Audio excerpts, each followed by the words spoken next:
Сначала взрослые моются.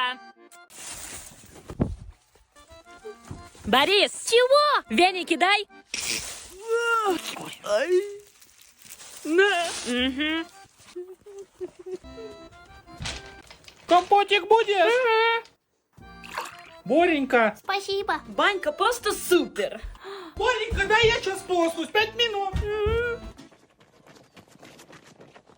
Прошло 2 часа. Ой, хорошо намылся. Ну теперь я? Сейчас подруга моя сходит, потом ты.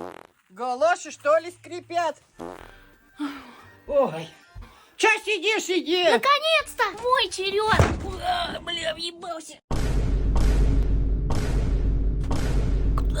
Кто-то оставил пододеяльники? Где мой веник?